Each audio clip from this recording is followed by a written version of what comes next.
Elton Hobson from CanadianProfighter.com. I'm here with Canadian MMA fighter, trainer, all-around personality, Jeff Joslin. Jeff, thanks for being here. Hey, my pleasure. We had some pretty inclement weather today, but we still had a really good turnout. What do you think about the people who came out today, and what do you think about how the event went? I thought it was great. You know, MMA fans, they have enough energy to fill any room or any park, for that matter.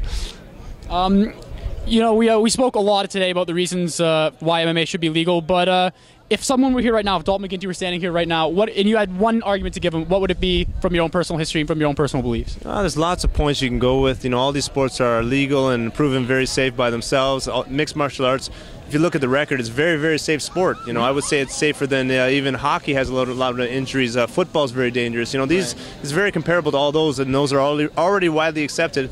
Why not bring MMA into the mix? Right. It's an interesting point, actually, because I find when discussing the subject with people, it's hard to get their attention about the injuries in the sport and the deaths for something like boxing, where there's deaths every year versus MMA. How do you feel like the sport and the people in it can overcome that kind of the ignorance of the facts, I suppose, or at least the ignorance of the numbers and the actual violence the sport has? You know, we got to keep running competitions, and you know, I think the referees are always improving, getting better and better. The fighters are well trained, they're well versed in all different disciplines, so they're prepared. It's not like you throw a guy off the street and go fight. Of course, he's going to get hurt. It's going to be very dangerous. You have a well prepared guy, great referees.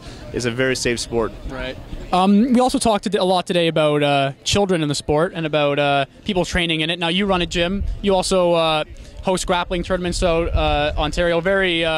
Very much plugged into that scene. And what are your feelings on parents who might shrug at their kids being in MMA? What would you tell someone who's skeptical about taking their kids to MMA class? You watch mixed martial arts. Of course, it looks intense. You have 4-ounce gloves. You have no gear on, and they're going at it. That's not how training's like. These kids are coming in. They're learning Brazilian Jiu-Jitsu. They're learning the submissions. They get able to tap out. They're learning the boxing technique, kickboxing technique. But they're doing it at a safe level.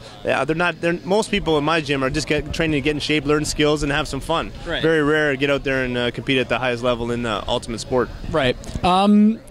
For those who don't know, give a little, I guess, look ahead into what's next for you in terms of training, in terms of fighting, your career. What's coming down the road in 2010? For me, I'm kind of focused more on family mode now in my business stuff. So I'm teaching a lot of fighters, building some guys up. I've signed to commentate the Let's Get It On MMA series, so I'm having a lot of fun doing that. I got my blog, Jeff Joslin MMA, going now. Lots of videos. I really want to, my goal is to be the best instructor I can be, both online and offline. So training people in my school, and of course, long distance over the internet. Does that mean you're going to possibly have, I guess, a catalog of training videos and techniques you want to get out there? Exactly. I already got them going now. There's a bunch on my site now. You can check that out, and if you guys want to learn, share all my information. Don't hold nothing back. There you go. Well, Jeff Joslin here at Queen's Park. Thanks a lot, Jeff. My pleasure. Thanks, guys.